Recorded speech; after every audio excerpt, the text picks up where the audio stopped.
bersedia untuk saya observasi nantinya.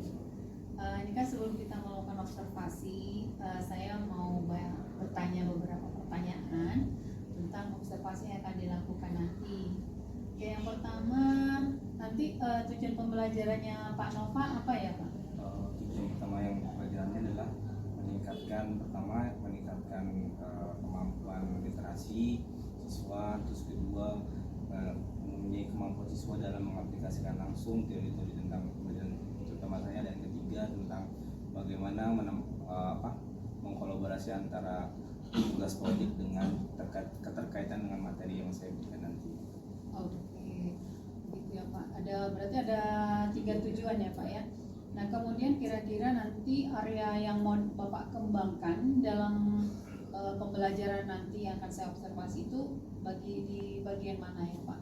Apakah untuk lebih kepada karakter dari tujuan pembelajarannya, atau ya, Bapak punya tujuan pengembangan yang lain, area yang mau dikembangkan? Salah satu pengembangan, ada beberapa sih pengembangan diri. Pertama yang pengembangan diri adalah kemampuan siswa dalam membuat sebuah proyek ya Bu. Nanti mereka juga diberikan kesempatan untuk berdiskusi dengan teman kelompok karena proyek itu kan dibuat kelompok. Dan kedua adalah agar siswa punya kemampuan dan kecakapan dalam mempresentasikan hasil proyeknya nanti kelak gitu. Harapan saya adalah siswa bisa tampil gitu, secara karakternya gitu, leadershipnya lagi gitu. Kayak gitu. Berarti mereka bisa menampilkan hasil proyeknya dan bisa mempresentasikan hasil proyeknya nanti. Oke Pak. Kemudian strategi apa sih yang Bapak lakukan untuk mencapai target yang tadi Pak?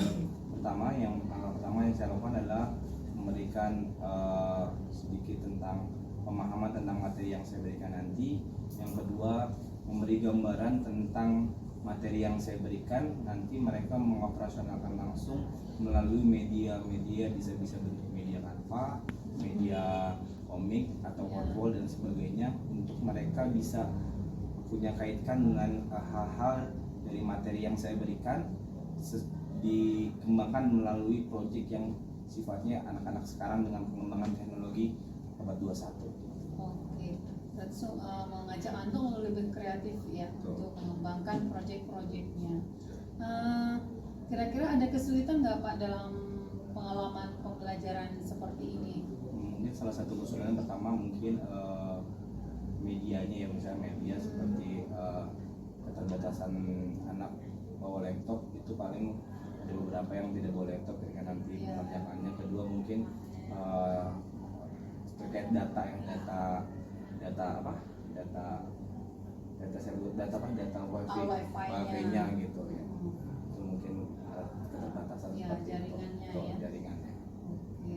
Nah untuk mengatasi masalah seperti itu tentang anak nggak punya data atau wifi-nya nggak lancar, nah seperti itu, atau masalah yang lain, bagaimana Bapak menyikapinya? Yang pertama mungkin cari jalan solusinya bisa yang menumbuhkan rasa empati di antara siswa, dan tentunya dengan mungkin tethering teman. Terus kedua mungkin bisa memberikan tugas itu di wilayah-wilayah yang ada spot wifi-nya ketika mengerjakan, jadi mereka bisa mengerjakan dengan tidak punya kendala terkait dengan masalah sinyal atau masalah data itu. Ya, terima kasih Pak Nova. Semoga nanti observasinya bisa berjalan dengan lancar. Terima kasih untuk waktunya, sudah diberi kesempatan kepada saya Pak ya. Ya, terima kasih Pak Nova. Oke, kita masuk ke materi selanjutnya. Kita ngomongin tentang pengendalian sosial. Sebelum saya tanya dulu, apa itu pengendalian? HP-nya taruh dulu ya.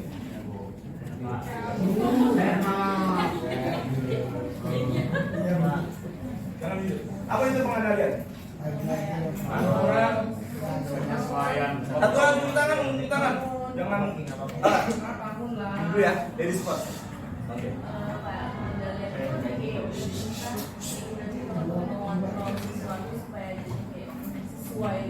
Oke. Kontrol sosial ya. kontrol sosial biar sesuai dengan aturan di masyarakat ya. Ini ya, Pak.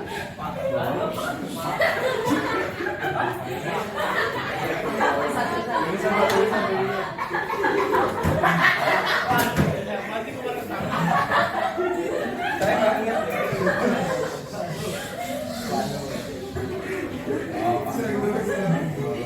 ingat.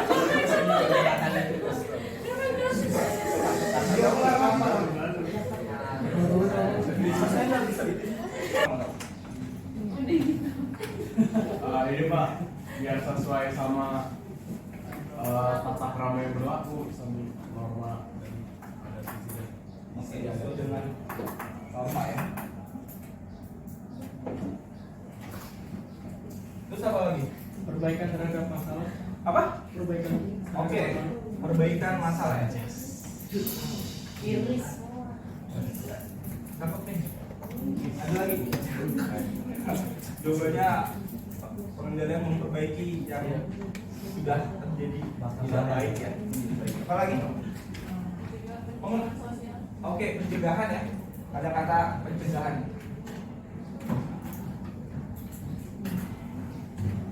Oke, pada dasarnya semua betul ya. Jadi pengendalian sosial adalah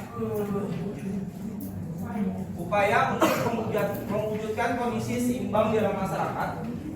Tujuannya pengendalian sosial adalah mencapai keserasian antara stabilitas dan perubahan di dalam masyarakat. Ya. Stabilitas berarti antara hak dan kewajiban itu selalu berjalan bersamaan. Misalnya kamu sebagai pelajar, kewajiban kamu apa? Belajar. Oke. Belajar, terus apa lagi? Selain belajar sekolah. Oke, aturan, kewajiban kamu. Ya. Apa lagi? Apa lagi? Kewajiban kamu di sekolah sebagai itu apa? Membantu siapa? Teman.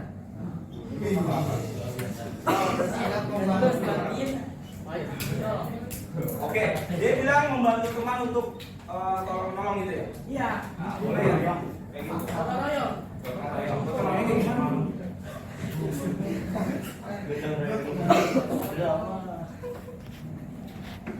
Udah. Oke, kewajiban di sekolah misalnya pertama belajar, kedua menaati peraturan, ya. Ya, yaitu salah satunya aturan yang pakai seragam, datang tepat waktu, ya. Terus pakai seragam sesuai, membawa buku sesuai, terus datang dan pulang sesuai jam, kayak gitu. Itu kewajiban saja. Hak kalian apa? Mendapat ilmu, fasilitas dan sebagainya. Nah itu yang dinamakan stabilitas dalam artian antara hak dan kewajiban kamu tuh harus berbarengan. Oke, gitu. Dan biasanya pengendalian sosial akan berpengaruh sangat ya terkait dengan kejadian-kejadian sebelumnya. Biasanya kejadian-kejadian yang terkait dengan hal yang tidak baik yang perlu diperbaiki lagi dalam pengendalian tersebut. Ya. Bisa kasih contoh nggak untuk pengendalian yang harus dikendaliin, kalau nggak dia makin menjadi terkait dengan pengertian pengendalian sosial, yaitu mewujudkan kondisi seimbang di dalam masyarakat. Contohnya, tadi kita ngomongin di sekolah, sekarang ngomongin di masyarakat. Tingkat kriminalitas gimana maksudnya?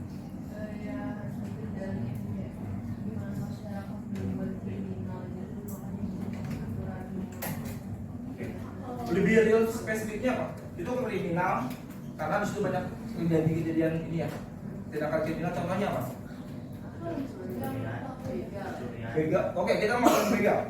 Jadi kalau belajar sosiologi itu fokus ya. Fokus permasalahannya di mana biar kamu bisa menganalisis.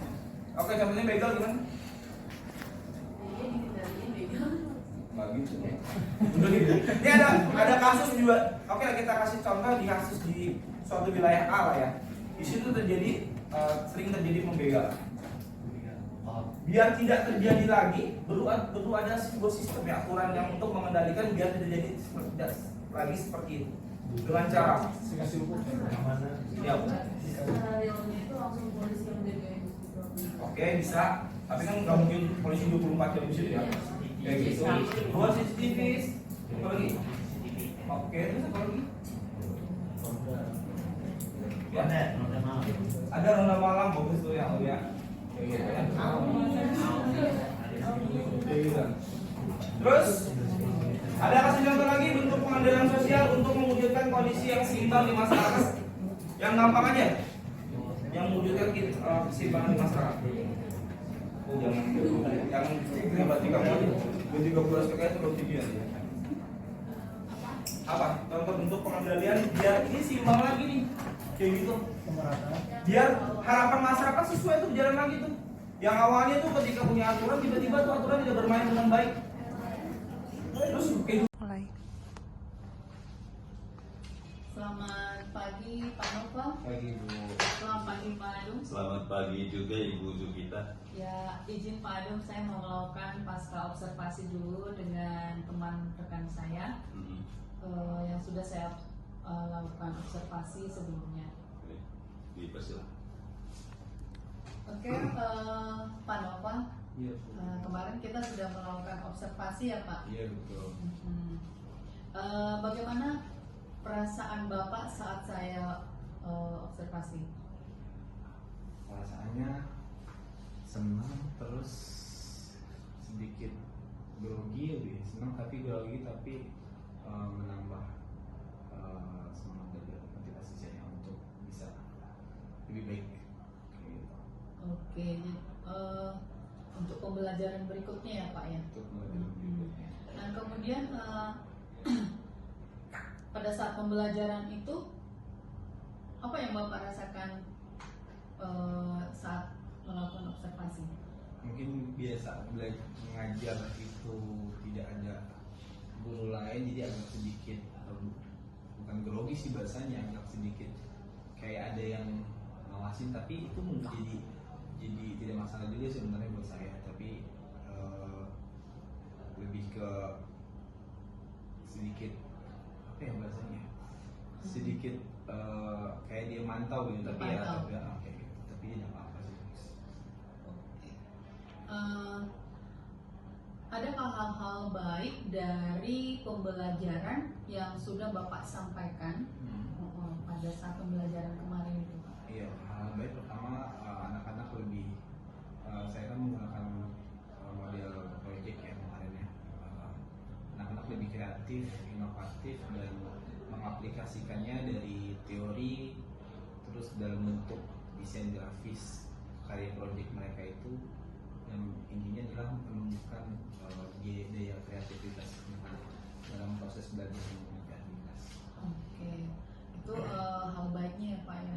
Nah menurut Pak Nova, kekurangan Bapak pada saat melakukan pembelajaran saat itu apa ya Pak? Ya mungkin ada beberapa siswa yang kurang fokus mungkin karena mereka karena setelah pelajaran saya itu mereka mau ulangan, jadi tidak fokus ke pelajaran saya, beberapa doang sih, tidak banyak. Terus juga mungkin ada kendala-kendala kekurangan apa dalam pengoperasional teknologi itu ya, jadi beberapa sih Ya, masuk karena kemarin nggak bisa ya Pak. ada yang nggak bisa Skripsinya ya. betul. Oke, nah kemudian nanti rencana Pak Nova nih ke depannya untuk memperbaiki hal seperti itu, apa yang harus Pak Nova lakukan? Pertama membuat penyusunan rencana pembelajaran lebih baik, terus kedua membuat pembelajaran yang lebih menyenangkan ke siswa, terus yang ketiga bagaimana membuat siswa lebih semangat untuk membaca, karena ini terkait dengan pelajaran saya yang harus mereka minimal sudah punya referensi dalam pembelajaran dan membaca, karena pelajaran sosiologi itu kalau tidak baca mungkin akan kekurangan literasi dalam pembelajaran, tidak hanya konteks buku tekstualnya tapi buku-buku yang terkait dengan sosiologi. Nah, menurut Pak Nova nih dalam pembelajaran kemarin, adakah hal yang perlu ditingkatkan dalam pembelajaran tersebut? Pertama yang perlu ditingkatkan kreativitas siswa ya. Jadi siswa lebih aktif melakukan ide-ide dalam bentuk gambar, media gambar. Terus kedua, meningkatkan jiwa leadership dalam artian siswa diberikan kebebasan untuk memberikan memberikan masukan-masukan untuk berani dalam misalnya dalam presentasi atau tanya jawab dalam diskusi dan sebagainya. Oke Pak Nova. Nah pada saat pembelajaran kan biasanya kita temukan ya Pak, anak didik itu bervariasi. Nah untuk mengatasi anak-anak yang bervariasi ini, yang beragam ini, apa yang Pak Nova lakukan dalam pembelajaran? Mungkin masing-masing kelas punya variasi permasalahan yang beda-beda untuk beberapa masalah yang di kelas, misalnya ada kurang konsentrasi siswa dalam pembelajaran atau sering diajak ngobrol dengan teman sebangkunya, mungkin salah satunya adalah memindahkan anak tersebut untuk ke switch aja ke teman yang punya semangat daya juang tinggi dan punya konsentrasi tinggi gitu. Jadi misalnya terkait dengan kurang konsentrasi seperti itu. Kayak gitu. Baik Pak Nova, sudah banyak rencana Pak Nova yang saya dengar yang kedepannya yang akan Pak Nova lakukan ya, untuk perbaikan-perbaikan yang Pak Nova akan lakukan dalam pembelajaran ke berikutnya. Oke, terima kasih Pak Nova sudah bersedia untuk saya observasi dan saya melakukan observasi juga, Bapak bersedia, terima kasih. Assalamualaikum warahmatullahi wabarakatuh.